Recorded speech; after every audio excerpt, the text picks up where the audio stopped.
share with you, and I know I have to make it quick. I've been doing this for, I've been retired for 9 years now. So pretty soon after that, I had grown up at the cusp or the corner of 12th and Oak. So Country Club was across the street, and the Hootie Tootie neighborhoods, and Riverside, yes, we know who knows.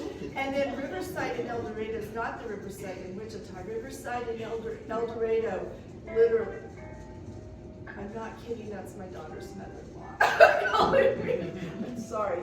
At least it's not Medicare, because I've gotten 3 from them today. Good grief. 65 in July. So anyway, it's crazy, but I grew up at that corner of 12th and Oak. Like I said, Riverside was some of the abject poverty in our community. I mean, dirt floors for some of those homes. Hispanic and Black community. Not that there weren't other areas of El Dorado that did have Black communities, like the Hill. I'd never heard of the Hill till Harlan Tomlin asked me about the Hill, if I was aware of that, and I said no. He said that was a community. Hi, Emily. Hi. And that was a community as well of Blacks because of a man named Reuben Waller, a Black man who owned a lot of property there. So there was the Riverside area that was really the concentrated, segregated area of El Dorado. But there was the Hill, and then there was a area of 600 North Washington, just right off of 6th Street, that had a lot of families too, because they had a church called Lane Chapel Church that was there. So anyway, the bottom line is I went to Grandview School. Grandview was built in 1954. What happened in 1954 as far as our Black history in America? Supreme Court decision of Brown versus Board of Education. So it's with some sadness that I knew that Grandview was being torn down, but I understand the realities of things. But the bottom line is that school was built the year that Brown versus Board of Education was decided. And I grew up in probably the most diverse school in El Dorado, Washington, Skelly, Jefferson, and Lincoln. Because of that, because of Riverside being here. And I didn't know it until there was a point in my life, and I can't tell you when it was, maybe 15, 20 years ago, and I thought, where did these Black students classmates that I went to school with, whether they were in my class or on either side, where are they? What happened? It was the weirdest feeling that I didn't know. I had spent all those years going to Grandview, 1st grade through 6th, before the middle school concept. And so we were a family, and you're around all these people, plus my neighborhood, but then I wasn't seeing them. And this sounds really crazy, but this is what was going through my head, like, where are the Black citizens of El Dorado? Because I spent every day growing up in school in the neighborhood. So I started doing my research, and the first person that I went to was Harlan Tomlin, who had grown up down the street, but he was much older than me. He graduated the year I was born. His sister, though, was in school with me, Pam. And I asked if he would want to go to coffee, and he, anyway, I got to move along with my little cue cards. Because I do tend to ramble. I don't know if you know that. No.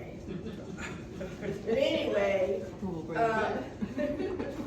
Harlan was just wonderful. He really was a springboard for the direction that my research took. The Black heritage is what I really went with. And what Harlan was wonderful when he walked into McDonald's for coffee. The thing that he really wanted to present was the achievements, the accomplishments, the pride that he'd taken in the Black community. And I really appreciate that as a great way to start, because I could have started with a lot of other stuff. When we study our history, we're thinking slavery first, and absolutely, that is absolutely imperative that we study that.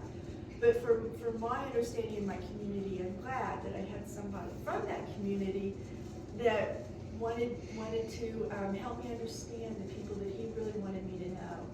And so he asked me if I knew Reuben Waller, and I said never heard of him. And so he told me about Reuben Waller, Reuben Waller is someone who we are quite proud of in El Dorado. He was as an enslaved man, he was the body servant for his owner in the battlefield in the Civil War. And the story is that he was at Appomattox when Lee surrendered. And he's buried in Sunset. I can tell you so much more about Reuben Waller. He was a Buffalo soldier. He was married 4 times. He outlived 4 wives. He lived to be 105. And so he's buried in Sunset. The neat thing about this research, too, starting with Reuben, is it spun off all these relationships with people that were related to them. So I've become good friends with his great-grandson, who's in New York, went to Yale. He has a wonderful story himself. He was Shirley Chisholm's campaign manager. I mean, this is Reuben's legacy. But, and then inherited boxes of research that his brother in Hutchinson wanted me to have. So this is a theme that I want to share as well. This is not a Black Heritage talk. It is once upon a time in El Dorado, and once I started going down those rabbit holes that Tia was talking about, it just blew me out of the water. It was literally like when I would start getting a little passionate, people would talk about their vacations. We'd be down at, Jacob's Well back then, and I said, yeah, but I'm doing this, and I would start telling my stories, and it was hard to shut me up. But once I started getting into the newspapers, which newspapers, remember them? Those things that they threw, by your front door? It's tragic. I mean, that's a huge, huge concern that we all have, but I certainly do. Because 95% of my research has come from the archives of newspapers all across the country, through newspapers.com, but then also hard copy as well. Very little has come from other sources. It has been the rich archives of newspapers. So I really wanted to put the plug in for, let's really have some conversation about our newspapers. I think there's I helped start the online program at Butler, so I am not a Luddite in anti-technology by any stretch of the imagination. But when you do things online, you're not getting, it's hard to get that community feel that you got from the traditional print newspaper. So there's a lot of struggle there, I understand. But I'm just going to start diving in and telling you about these people. Just to kind of give you the overall first, people would say, well, have there ever been that many Black people to live in El Dorado? And I would think, well, how many is enough? You have a number in the back of your mind. And it really seemed like a ridiculous question, but I'm not for making somebody feel stupid with the question. But my dad was born and raised in Florence, Kansas. I found that El Dorado and Florence and Marion had this connection through church in Marion, that the Black community would move back and forth. And that swept in my family because my grandfather was a Santa Fe agent there in Florence for 46 years. My dad was born and raised there. Got the same thing from Florence. I started a Black Heritage of Florence, Kansas Facebook page like I had in El Dorado. And some people said, we were always told that there weren't any Blacks that ever lived in El Dorado. Any is really the notion that they had. It was incredible. So newspapers help verify a lot of things. And then if you can find other sources to verify those articles as well. But it's really rich. So one of the first people that I came across was after Reuben Waller, who any of these people I could give a whole talk and beyond on them, but I can't. I'm going to try to get through about 10 to 12 people, so where's the clock? Isn't there a clock in here? It's all right, just keep talking. We'll tell you. Okay, but you got to tell me, look at my cards and say she's not moving along, and flip one over. So anyway, Reuben Waller is, I cannot do him justice, tonight, just like I can any of these others, but the stories are so compelling. So Iverson Williams was also formerly enslaved, and it's interesting to me how people came to El Dorado, what brought them. There are probably half a dozen formerly enslaved people that ended up in El Dorado. I haven't gotten to that point on any of them, but they were here, and so that's still part of my research. But the interesting thing about Iverson, he was quite a character. Suzanne and I, we have a nickname for Iverson. He's Lightning Rod Iverson, and I might get to tell you that story if I have time. But Iverson, I don't even know if I've shared this with Suzanne. In 1880, by stage or however, it didn't say what transportation they took to Topeka, but Iverson Williams, a black man in El Dorado, formerly enslaved, but very civically and politically engaged in our community and state. He and Dr. Allen White of William Allen White's parentage. Dr. Allen White and Iverson went to a Democratic convention together in Topeka. Little snippet that I find in a newspaper, and I'm thinking, this is part of what I want to get across is, back in the day, there was all integration wasn't. I mean, this was during. I guess would this have been part of Reconstruction? 1880. Would it? Kansas came in 1861 as a free state. Right. But that's still, as far as Reconstruction, when 1877. 1877. So we're 3 years beyond that, and yes. 12, it was 12 years when 12 years of Reconstruction, basically. So this is 1880 that he's in a stagecoach probably to Topeka with Dr. Allen White. I found that very interesting. Democratic convention. His son, his name was Albert. Albert Williams, Iverson's son, graduated from El Dorado, was quite well thought of, quite scholarly. He was quite musical. He made quite a name for himself and was recognized as playing in the colored band at one of the processions for President McKinley's funeral. An El Dorado boy, and a black El Dorado boy at that, back in the day. So that was quite interesting to me. And Albert, being a quite literate person, he was asked by another gentleman from the black community to find his family who he'd been separated from in the South, in Savannah, Georgia, during slavery, before the Civil War. And Albert found, and I'm going to read a little piece in a moment about that, he found the family. He found the father of this man after 25 years, and two of his surviving sisters. So if you've ever heard about all of the newspaper ads that were put in after the Civil War, we're looking for our 15-year-old daughter, Maddie, who was sold into slavery. And these went on for decades. These ads put in newspapers, families trying to be reunited. We've got two wonderful stories in El Dorado. Something that I do want to bring out also about that is, what do we miss when we decide, who decides what history to write, what stories to tell? And we miss such a rich opportunity back then, long ago, to tell these stories and to continue telling these stories. So I hope you'll continue telling these stories, or you'll go to the Facebook pages that I'll give you links to, and keep up with that and share the knowledge. And I love to talk, so if you want me to come and talk someplace, I'll come. So, and we'll talk more. but it's history that needs to be shared and studied over and over and over.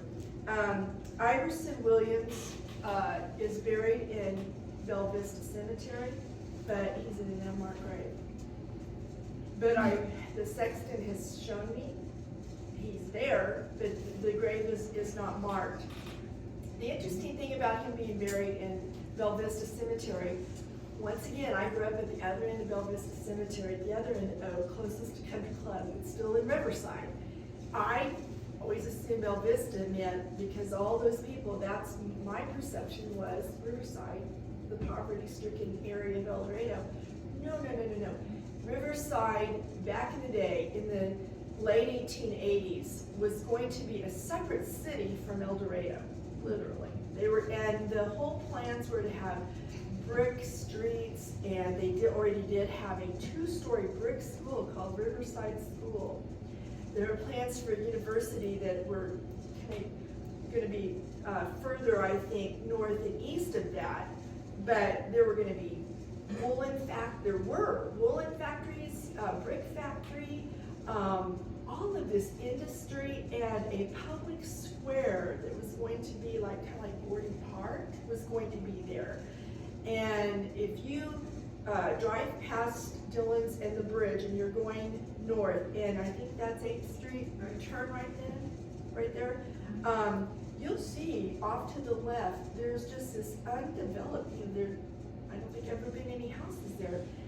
That was the public square when you look at the map, and it's never had, I don't think anybody did develop it. But there were going to be street lights and, like I said, paved streets, curbing. The prominent people were going to live there.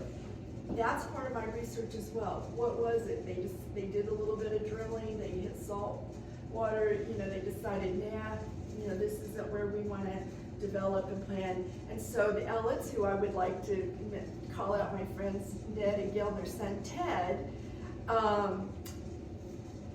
General Elliott had about 160, plots or whatever you want to call it. He was selling them off. Different people were selling them off to people from all across the United States. This is going to be an up-and-coming area, and it just completely went the opposite over time.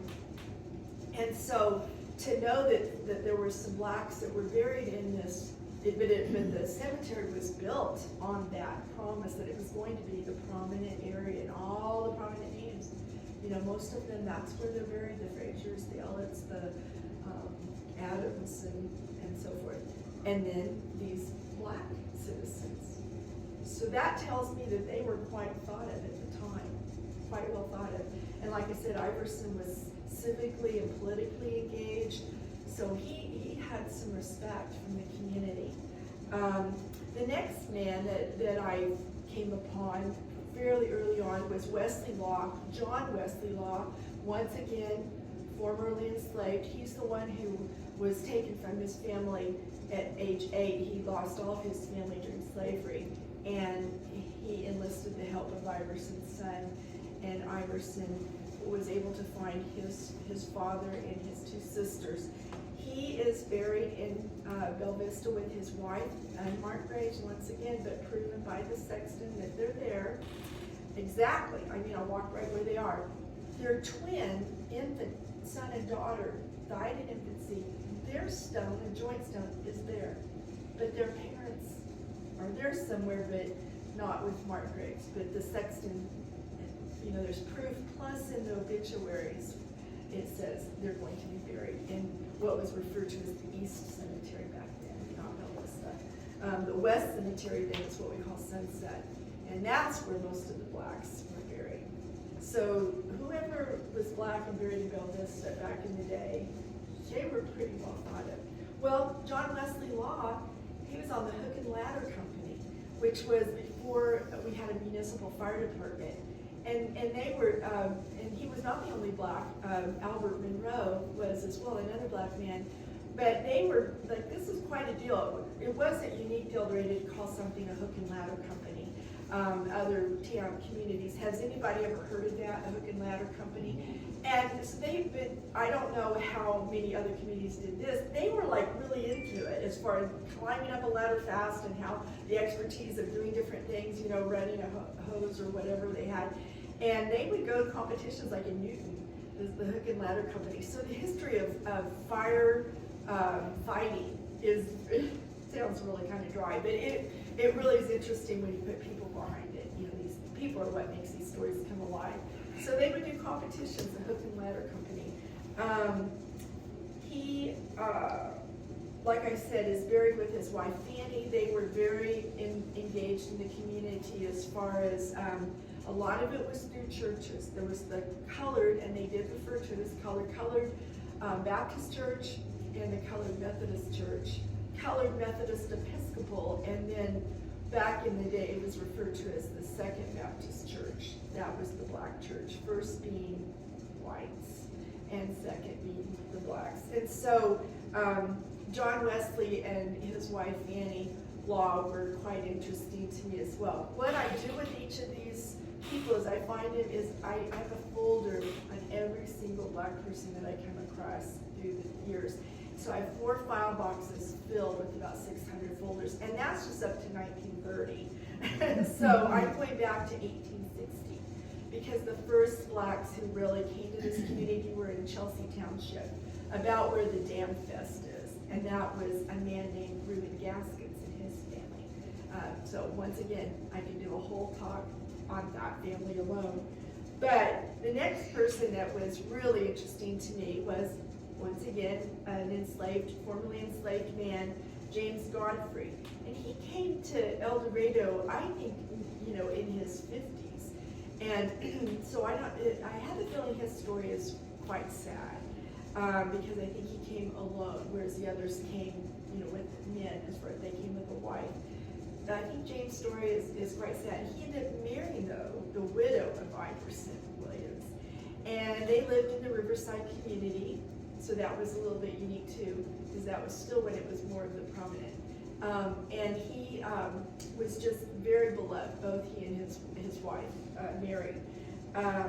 What was wonderful was I ran these little newspaper articles that I'll run across that, I'll write them out, because when I write it out, Sue, do you agree? When you write something out, you really remember it better. You really feel it more than if you just print it out and then file it away. And so literally these people are they're real to me, writing out their stories. And James Godfrey was the subject of an art club back in the 1880s in El Dorado. Culture was rich.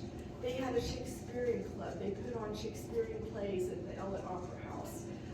They had all kinds of, wonderful music instructor that had a Western Conservancy through Kansas City. Her name was Fanny DeGrasse Black. Has anybody run across that name?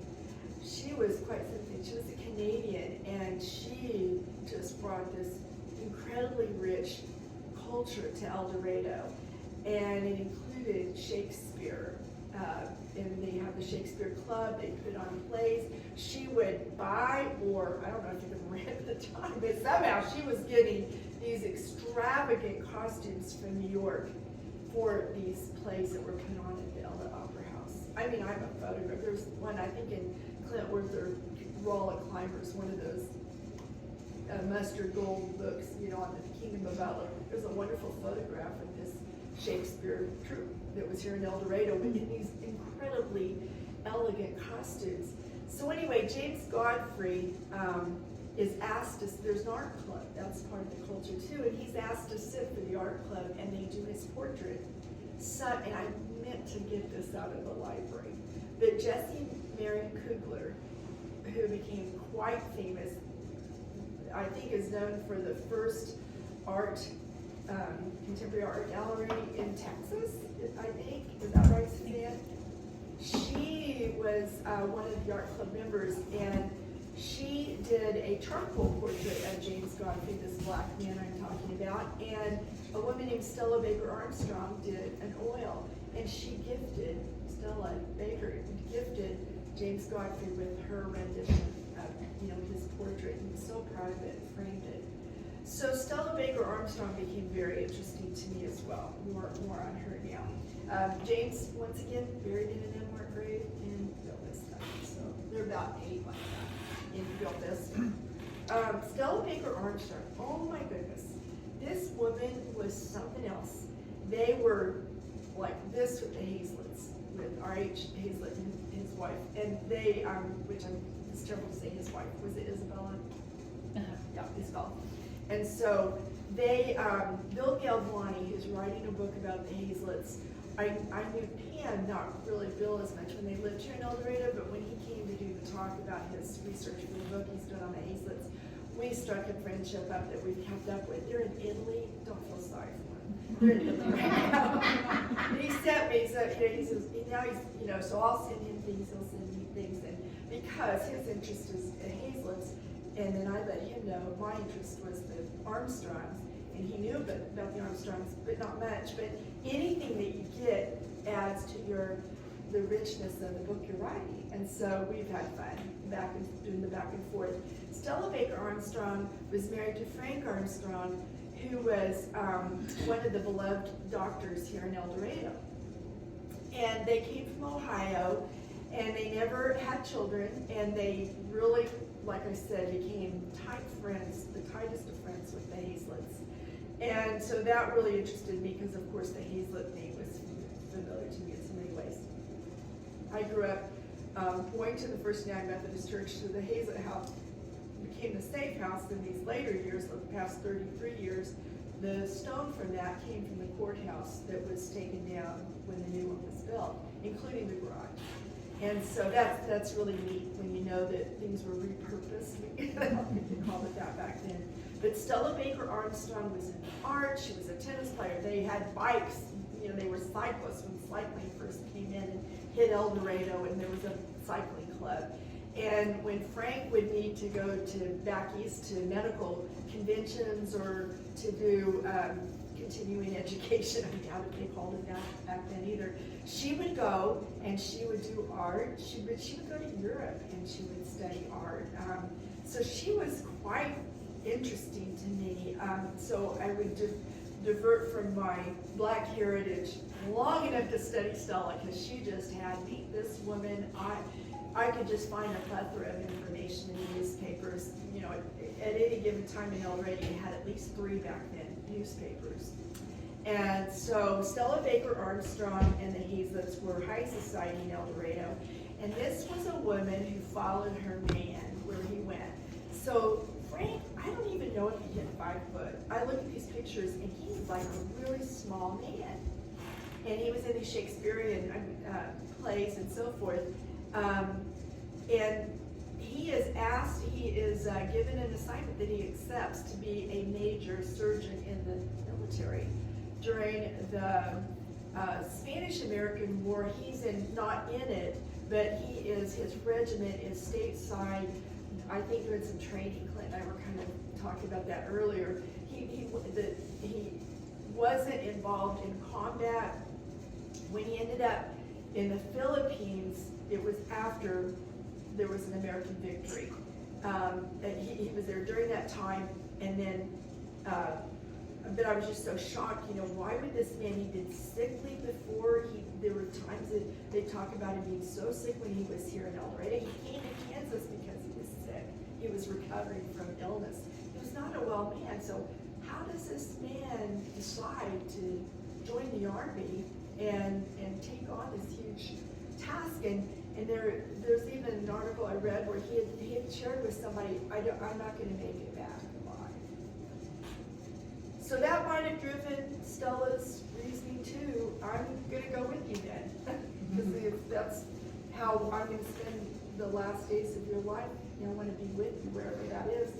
And so they're in Chickamauga, they're stateside in different places, and she takes on the role of treasurer for the regiment, and she sends these reports back to Mrs. Hazlitt, Isabel Hazlitt, who then they get published in the paper. So it's just rich with all this stuff you can find out about these people from their little, they have a whist party, and they, have a play at the Opera House to these worldly things that they're doing. Long story short, he ends up in Manila, and he also has a German immigrant with him named Charles Rubinstein, who is buried in the Belle Vista Cemetery. And Charles follows him. He's kind of his assistant in his medical practice. He follows them wherever Frank goes, and they end up in Manila. Charles dies first, and about a week later, Frank dies. By that time, Stella has made it on the ship to him, and just by probably about 2 weeks, she's able to be with him when he dies. So here's this woman in 1889, at the end of the year, in this foreign land, and she said that Charles was like a brother to her, and then her husband dies, and she's got to figure out how she's going to get these men, you know, back to the States. And without spending too much time talking about them, but the richness of their stories is just incredible.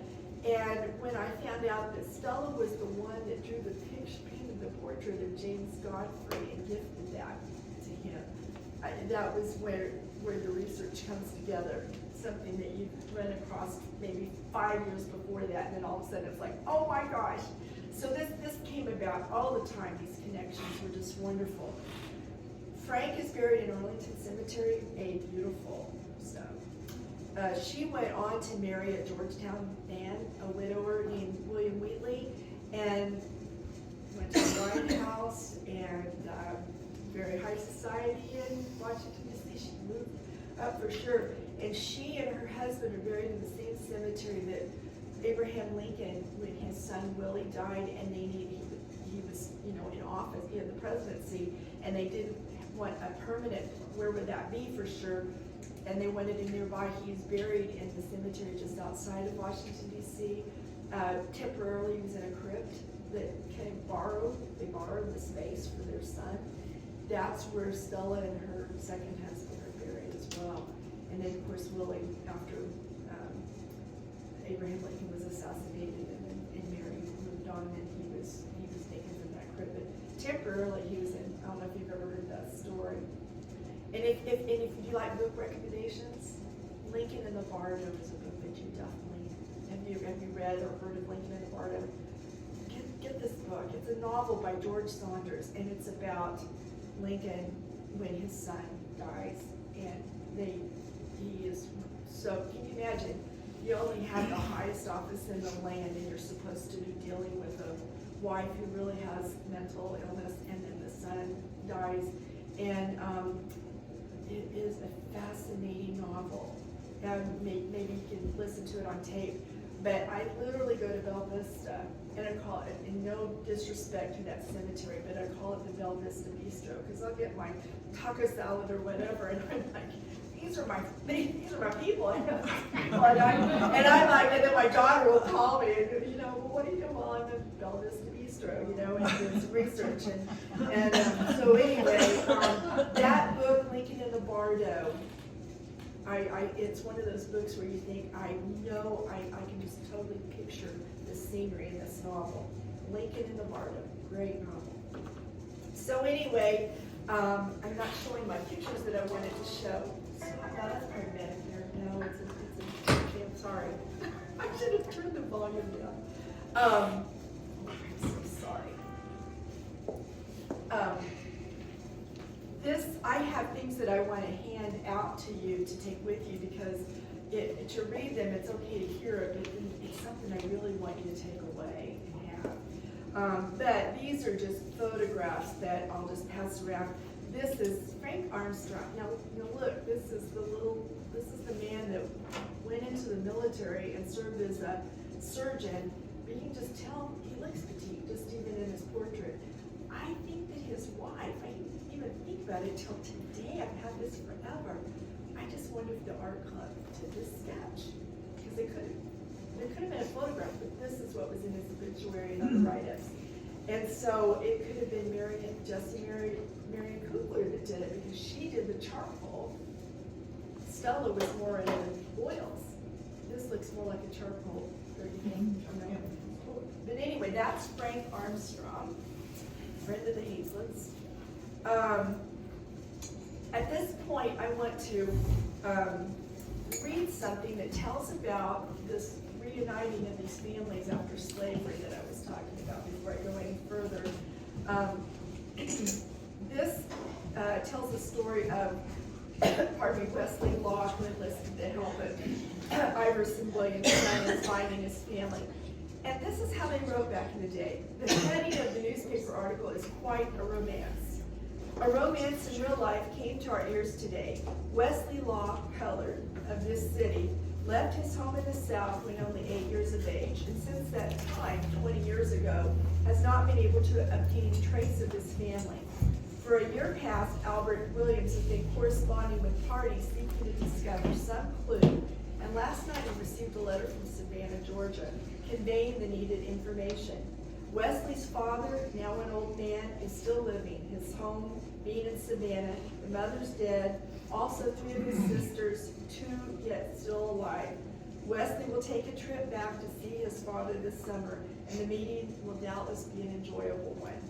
Another link drops in here, brought about by the correspondence. A sister of Albert Williams, who was doing the research, was only 4 years old, sold into slavery, and all trace of her had been lost. But in the correspondence for Wesley, a clue was obtained to Albert's sister, and it was found that she was living in Denison, Texas. So she is by now in her late 30s, but at 4 was sold into slavery, and they're reunited. And this happened in El Dorado. She came to El Dorado then to be reunited with her family and her siblings. This is a double romance and shows anew the horrors of the old days of slavery, where wives were sold from husbands and children from parents, never perhaps to meet again on earth. The entire Williams family will have a grand family reunion this summer in El Dorado, there being 17 members in all. So I love, love, love that story. Once again, I have put this research on Facebook pages, or groups they're called, and so I'll pass this around, and any number of these will have different stories. There's the Black Heritage group that I have. There's one that's Kansas history pre-1930, because there is the Kansas, the History of El Dorado Facebook group that somebody else started. It has thousands of people in it, but they're more like, what did you do when you dragged Central back in the 60s and 70s? They're really not, like Tia said, digging down into the bowels of earth, history. So I started my own. And then I also, because I taught women's studies for so many years at Butler, I formed one called El Dorado, Kansas Women, 1860. Once again, that's when our history really starts, before the town was incorporated and, established. It was more like in the Chelsea area, moving this way. And so I bring it up to 1930. Then the Jewish heritage, which I'm going to get to in a moment, and the history of Riverside, because that's rich. I never knew growing up, but that was to be the prominent part of this area. And then also, I'm not going to have time to talk about it, but there's a group I call the History of Little Mexico. I had never heard of Little Mexico. But as I was doing the census records, another part of my sources for research, it kept talking about Little Mexico. And there was actually a community called Little Mexico where the Mexican families lived. And they were shanties kind of along behind where Dillon's is now, along the river, which was a real problem because they were literally just shacks, tents, village, community like that, but along the river. So there was flooding and problems like that, all kinds of health issues. And Irvin Grant's dad was one of the people that, was part of the committee to check, what's the status of this? I mean, humanitarian wise. And so the other one I have is Friends for an El Dorado, Kansas newspaper, and then because Clint's family, the Chelsea heritage history is so interesting for me, I formed a Facebook group for that as well. So there you go. You pass those around, you just get on Facebook and then just type that in, and that'll take you to that group. I make it private, so you just click on join and I'll say, sure, who you are, and I'll let you in. How many Facebook groups do you? Well, how many does it say No, there? that's all. 1, 8. But I think I might have left something out because I had to add Chelsea at the end. I was like, oh, wait a minute, I forget that one. They're just so easy to start. And Emily loves this, the phrase communities of interest. But, like I said, somebody started the History of El Dorado, and it's fun. I love to look at that Facebook group. It is so fun to look at it. But early on, I thought, I don't want to start plugging stuff in there. I need to go ahead and set up my own. But every once in a while, I can't resist and I'll put something in there too. And it's nice to link things so that somebody will see something in one place that they've missed someplace else. So I like to cross-reference. Another fabulous story. This is not her real picture. But it sounds like the lady with Moxie, Adeline Reed, that I researched from El Dorado, what she might have dressed like. Adeline Reed and her husband John are buried in Sunset. They're closest to the tank farm. And she was something.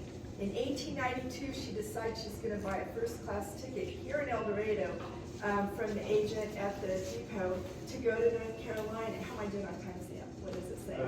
6:15. Oh, gosh, you're kidding me. Okay, gotta move on. So anyway, so thank you. Because I do want some Q&A for sure. Adeline Reed bought that first-class ticket to go to North Carolina. She gets to Kansas City and they say, you're off, you need to move to the colored car. She doesn't think what to do about it then. She goes on to see her family and go to North Carolina. She comes back and she sues the Atchison, Topeka, and Santa Fe Railroad. And do you think, you know what happened? She won. She won in 1892. So this is your 1920 suffrage. So this is, 28 years before women achieved suffrage and the right to vote. What a thing for, once again, she was black. She was a passionate, strong woman too. I find newspaper articles about her taking in indigent people. So I really, Adeline Reed, I kept going to the sexton and he would say at sunset, Bill, this is where it says she's buried. And so I went finding it, and it was, I don't know if you're like this, like when I get an idea to do something and it's outside, it's like it starts snowing and it's frigid cold. I'm like, but I really want to do it now. So I'm like trying to find her the snow, and or think of it, a windy day in Kansas, so I was always out there with weather not on my side, but I wanted to find her. And one day I went back to him about the third time, the sexton, and he started rethinking a little bit. He goes, check this area. Because I kind of been thinking that he had a little something tipped him off. And I walked up to her stone and her husband's and her son. I'm serious. It's like family talking about doing their genealogy, and they're in tears when they find this loved one. I was in tears because it had been probably 3 years at least that I had been trying to find her all throughout that area, the cemetery. I knew not to go over to the north side. She was on the south side. But anyway, Adeline Reed, what a woman. Another man that was one of the very first, his name was Radmore Ashurst. Well, how can you not want to research somebody named Radmore Ashurst? And the interesting thing about Radmore Ashurst was he was the one who showed me the connection between El Dorado, Florence, and Marion. And so, for example, one of the black families that nobody in Florence thought had ever existed, he was a service master at the Santa Fe depot where my grandfather was the agent for 46 years. Walter Patterson, who had to leave for some reason, Radmore relieved him, went to Florence and gave him relief at the depot back in the day. He also, if you ever look at any of these pictures of the Capricorn Festival, you see one of a swan. If you look closely, the man with the black hat, he's not just very tan, he's black, and it's Radmore. What a name. His father served in the Civil War in the colored troops, and he's buried, along with a lot of my relatives from Florence, at the very front of the cemetery, a military-issued Civil War veteran stone. So the rest of his family, once again, unmarked graves, and I imagine they're the Potter's Field corner of the cemetery there at Hillcrest in Florence. Radmore Ashurst. Then the neatest thing, what I do is I create, some people don't like this, but most everybody save one, loves these ancestry trees that I set up, because that just is a huge help to my research. It just puts me on all these tips. And so, but here's what can happen to you. Well, Clint and I are on vacation, and I get a message, and it's a woman that says, I see that your dad created an ancestry tree for my great-grandparents. Are we related? Well, I'm pretty Scandinavian. And I told her, don't think so, but you know what? Finding your roots in DNA is blowing stuff out of the water, so I'm not going to say. But I explained to her why I do it. She loved it. And we haven't met in person yet, but Natalie Whitsitt lives in LA. She gave me pictures then of her grandfather and her grandmother, great-grandmother, and her great-great-aunt, their daughter. And that was such a thrill because all of these years I've been researching this man named Claiborne Easter. And then I had an image of him being a really big, stocky guy. And he wasn't a very big guy either, he was kind of teeth. Claiborne Easter wanted the El Dorado community to come together. He wanted the color lines to just go away. You know, let's have an Emancipation Day picnic, but you, the white community, come for the barbecue. You know, come and celebrate with us. And they really worked hard. And they had an area called Easter's Grove that I haven't quite.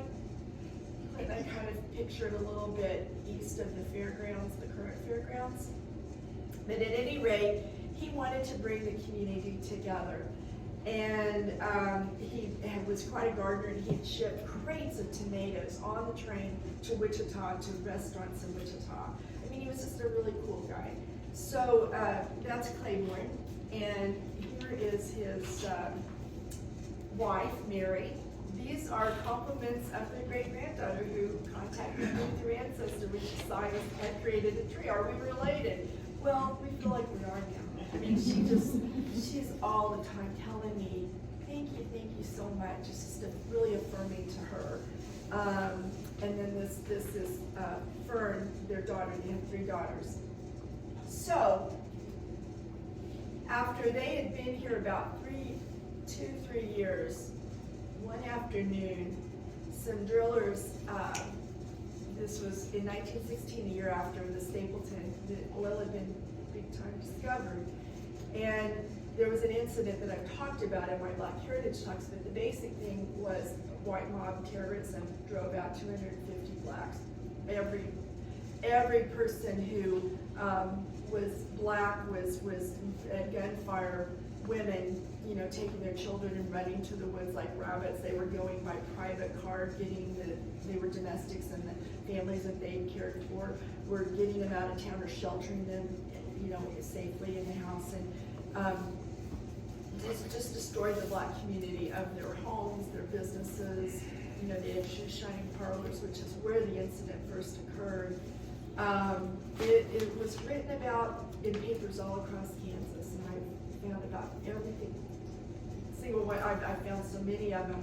So it wasn't anything contested as far as it was a riot. It wasn't. The violence, the firearms, all were white, holding and shooting up and terrorizing this community. And so it was written about so extensively. It was reported that the governor of Kansas wrote to the city of El Dorado and said, you can't sweep this under the rug. You know, you've got to find these perpetrators and bring them to justice, and it didn't happen. They did arrest the people, and nothing happened. Reparations weren't made. The Easter family, their rooming house, their whole business was just totally destroyed. They lost it. Their marriage didn't survive. They lost everything. They filed for reparations because the city of El Dorado had in our codes that if something like this happened, you had the right to file for reparations. And it never happened. Even went to the Kansas Supreme Court, they did not. So by that time, something had changed. You know, here was Adeline Reed, a single black woman in 1892, when there were different kinds of wonderful relationships going on in El Dorado between the black and white community. But people say, well, what do you mean when you say drillers? Over and over and over, the perpetrators of this violence were described as oil workers. It's part of our history that we need to claim and reconcile, and not shove under the rug like the governor of Kansas admonished the townspeople and the city leaders not to do, but it happened. And so that was December 12, 1916. What happens? We entered World War I in April. and also the influenza pandemic. I'm not making excuses, I'm just saying that is the history of the time. So I want to read this, and then I want to get, I have two more people I definitely want to introduce you to. But this is what Claiborne writes to the, Claiborne is they own the rooming house of his wife, and I'm sending the paper around. He writes this to the people of El Dorado. And the heading says, Negro citizen makes an appeal. Because the Republican, meaning the El Dorado Republican newspaper, believes that the Negro riot, once again this was not a riot, it was white mob terrorism. But because the Republican believes that the Negro riot in El Dorado a few days ago was a deplorable thing, and that because we believe that a majority of the citizens of this town and county do not believe in the methods employed by the mob members in showing their dislike for the colored race, we print below a communication from one of the colored citizens of the town, and he addresses it. This really gets me. To the better class of white citizens of El Dorado and Butler County. I appeal to you people, representing the better element of the city and county, to stand by the better class of colored citizens and help us to protect our rights, lives, and property. I want you to know that when the mob fired those hundreds of bullets through the Easter rooming house, there were only the Easter women, Kennedy's wife and daughter, one little child of about 6 years of age, and another young woman unknown to me. Those bullets rained in among us, and that crowd of creatures, calling themselves men, sent a regular hail of bullets after the women as they left. Now I ask you, men of El Dorado, with a drop of blood of manhood in you, whom would you like for a great crowd of men to fire on the defenseless women and children of your families, and you unable to protect them, and no other men offering to do so? How would you feel? How would you, white women, like to be driven forth unprotected from your home under a heavy fire of bullets from creatures who, regardless of race, creed, or color, should have been your protectors? We colored people are peaceable and attend to our own business, and we never had the least thought that any of the people of El Dorado harbored any evil thought against us. There are the rougher elements, both white and black here, as elsewhere, and a corresponding greater number as a result of the sudden increase in the population of the town. But there was no excuse for this outrage. We were not of that class. In public places, white and black, keeping these workers and others are on par. He's referring to the astronomical increase in population when oil was discovered, but he makes the point that's no excuse. And I just think that's an important contrast to make. The early people that, and I'm giving you all a copy of that, because I think it's quite a touching letter. But the contrast between how the black and white communities, and I'm not colorblind, I don't believe in that at all. It's like, call it, I'm sorry. Honor, not sorry. Sorry, not sorry. Honor the fact if you're white, black, Asian, honor that. But there were those distinctions, but the people such as Claiborne Easter that wanted to say, but we are community, we are family, let's celebrate together, let's come together, fellowship and food, and that's the way it was at one time in El Dorado. Okay, so moving along, are we okay going on to for a little bit longer? The crowd has not gotten up and drifted away, and you still have breath, so I would say we're good. So, Willie's, down on 1st and Main, that whole block of the first block of North Main on the west side is really interesting to me, and I've kind of concentrated a lot of my research there. Once again, I grew up and I went to school with Steve Liebman, and Archie was Jewish in our community. Clint and I bought a home that was built in 1880 on North Emporia, Saul Bloom, for those of you that knew Saul and Elder Bloom. They were on the corner, and they were our family. Saul was Jewish. Mildred not, but so I didn't know anybody else or any history of Jewish population. That whole block was filled with business owners of Jewish heritage. Levinson's?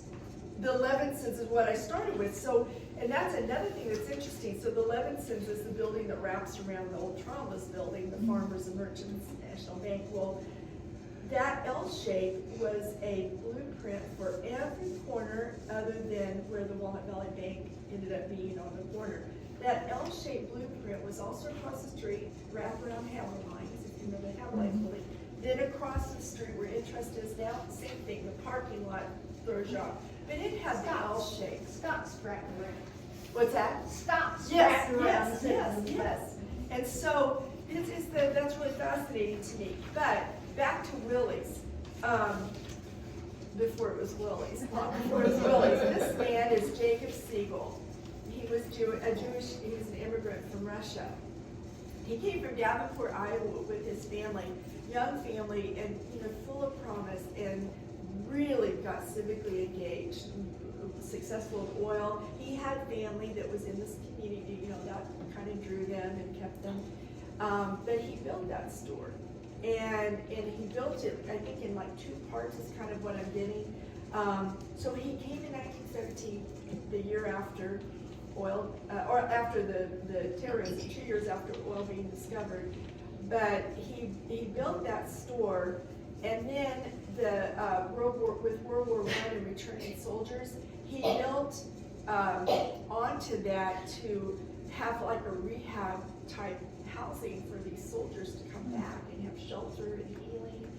And then when the influenza pandemic came about, he created the emergency hospital.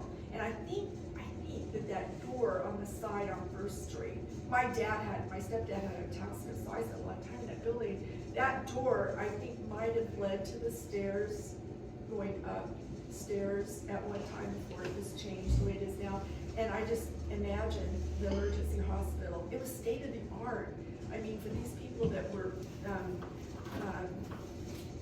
caught up in the influenza pandemic, they needed to be, quarantined and cared for. He built that. So his name was Jacob Siegel. So Suzanne, being my terrific comrade in research, Suzanne Walenta, when she had already told me about Isidore Molt's memoir, The Making of an Oil Man. Well, I remembered Isidore's wife, Sophia Molt, when I was in high school. I don't know if you remember the name Sophia Molt, and she was a poet, and they had scholarships, and I don't know, Sam wasn't doing the creative writing, I guess, but she would come and talk, but her husband, Isidore, was an immigrant. She was born in the States, but he wrote this book. He came in 1917, and Suzanne says, Son, you'll be really interested in this. So, and I don't think I need to use my glasses, it's big enough.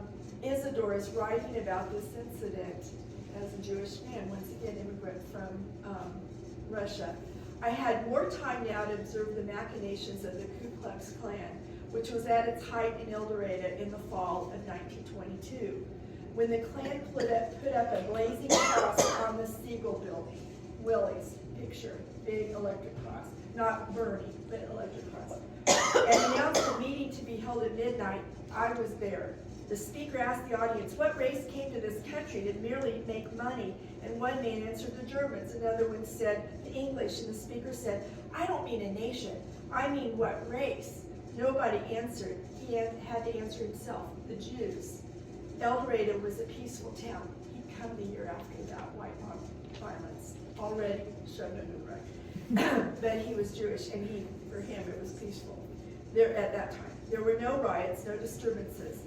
Now, in the crowded hall, there was an uneasy stillness. My blood stirred. I arose, stepped on the platform, unbuttoned my shirt, faced the speaker, and said, you may tar and feather me, but let me ask you, did you say that Jews should be hated because they are capitalists? Did I hear you say when you talked in Blackwell, assuming he means Oklahoma, a few weeks ago, that he should be condemned because he is a socialist? How can you accuse him in the same breath of being a capitalist and a socialist? You don't hate him because of what he does. You hate him because of what he is. You just hate the Jew. You pretend to be a preacher. This is significant. You pretend to be a preacher. How can you preach the gospel of Christ, your Savior, my racial brother, so deceitfully? A ring was formed around me by my El Dorado friends. The speaker changed the subject. I left, and my friends left with me. He refers to a preacher, you know, if he studied not just El Dorado, but KKK in El Dorado, 800 strong. In Butler County, 3,000. Who all met at one time at the, Leon, right? Right? There's pictures of the march. Yes, and the parade. yes. And 300 strong and far into Central, how to rally. But anyway, at any rate, he mentions a preacher. Well, at first I didn't really think about this very much until I remembered, once again, a little in my research here in the archives. There was, the Jayhawker was a KKK newspaper printed in Wichita, and a Methodist, at the time, minister from El Dorado, had a little article in it about a meeting they were having. And, you know, no surprise that the Klan included all kinds of prominent people, male and female, because they had the women's auxiliary, the Cornelius. But they had really helped the Klan grow, the second coming of the Klan. But what a powerful thing to picture. So once again, we went into Willie's a few days ago, and I just can't look at these buildings, you know, the same, you know, when you have this kind of history. So the last person that was so interesting, once again, Harlan Tomlin, Bertie Tomlin, for those of you familiar, remember Bertie Tomlin? There's Sylvester Tomlin. So Yeah, this is that's another. Bertie's son, Bertie Senior's son, Sylvester, and but Bertie's stepsister was Golden Lee Patton. Golden Lee served in the 688's Central Postal Directory during World War II. And for a long time, they referred to it as the first and only black battalion in World War II. They were all, but they found out there were some couple of Puerto Rican women as well, but it was all women, and predominantly black, but with a couple of Puerto Rican women. They were sent to Europe. She was 19 years old when she enlisted in Kansas City. Their purpose for being there was to sort through all the mail that had piled up in this airplane hangar, and I mean, cookies that had been sent from relatives that were molding and attracting rats, and the morale was low in these service people.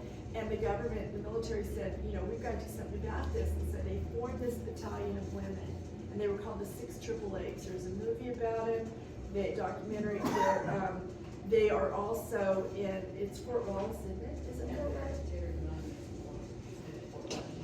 Fort Leavenworth, you're right, Fort Leavenworth.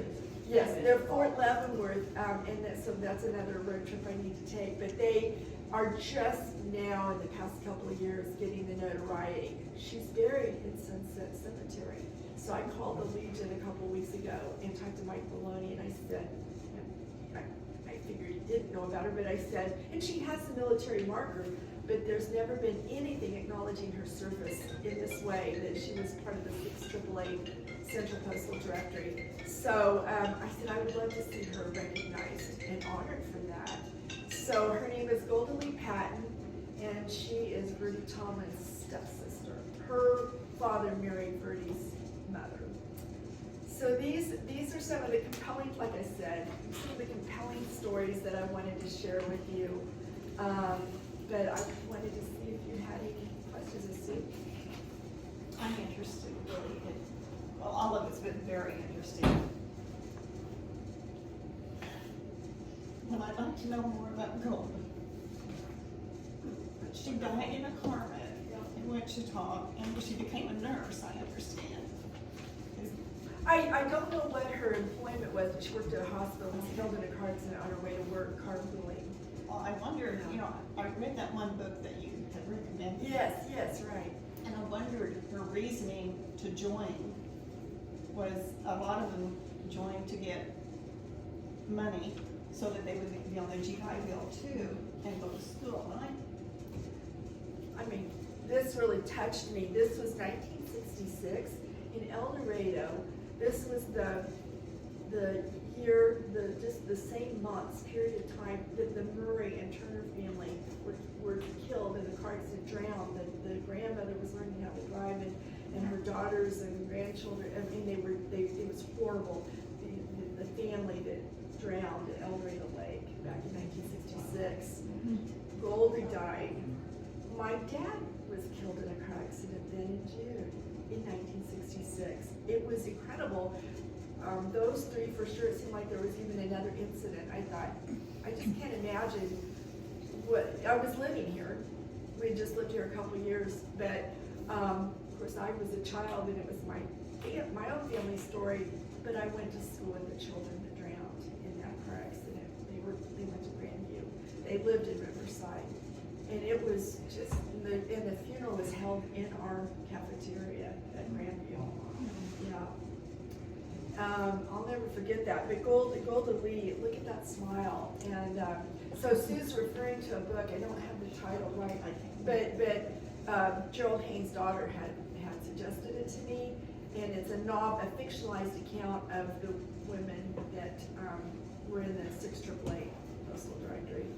So I want to real quickly say that Jacob, they didn't last any time at all. They've been here 7 years, and shortly after that KKK incident, they left already. But what about any other comments or? About the tornado that hit Riverside School. How did that affect you? Yeah. Well, people just didn't even know that there were structures like that in Riverside. You know, I remember telling, of course, I hate to pick you out, but people that really didn't know about Riverside had never really heard about it. I, of course, always drove through there on my way into town. But that 2-story brick school, that tornado just devastated it, and then other industries that had been there. Yeah, flooding. They just started building their houses on Central, and then, of course, the Frasers, it was, 2 blocks on Star from Central. The prominent people started building out, in the, on Central and further west, and like I said, on Star, the Fraser house on the corner by Gordy and Riverside. But I haven't found definitive articles that say everybody decided this was not the place to, develop. And so now it is. It's becoming gentrified, which is concerning to me. Do you know what year the tornado was in Riverside? Man, yes, I have it in a post. Go to that. Well, I'll look it sorry, up. I don't. It's there. It's before my time. Yeah, it was.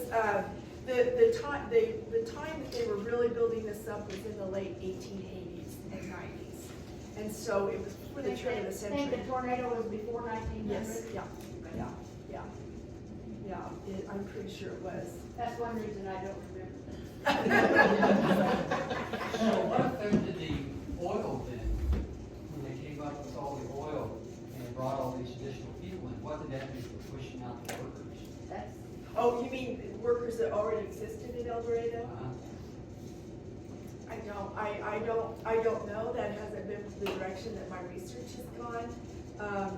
I mean, I lived and breathed it. That was our bread and butter, raising our children. My dad worked for Skelly.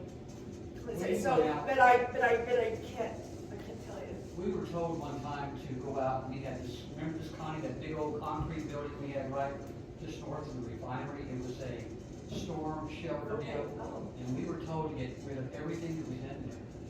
And you know how you get nosy.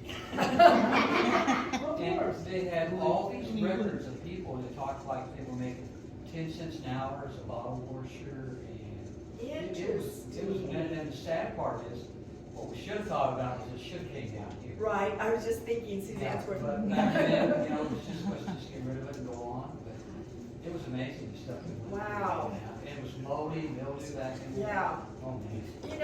That's such a good point. You're preaching to the choir because you all already have that passion for interest yourself, but every entity should have a historian, somebody that takes up the cause.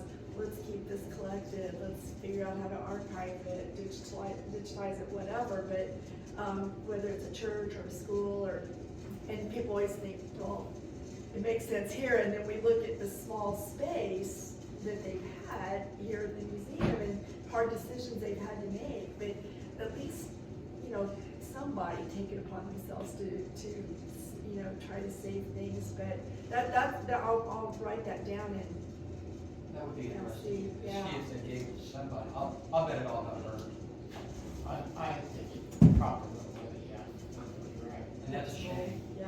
Oh, it is, it kind of breaks your heart when you think about the stuff that's just been tossed, but newspapers, once again, one of the Facebook pages I have is Friends for an El Dorado newspaper, and people might think that I'm terribly naive, but you know what?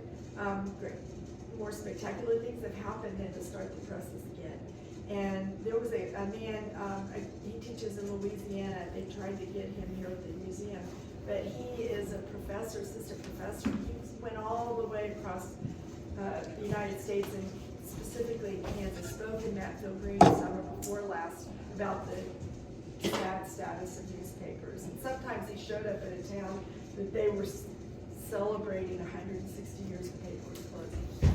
He was walking in at that time, and he did a photo, you know, project on that. It's really moving, but I wouldn't be able to tell you any of this without the newspapers in those archives. So I really appreciate you, and thank you for your interest.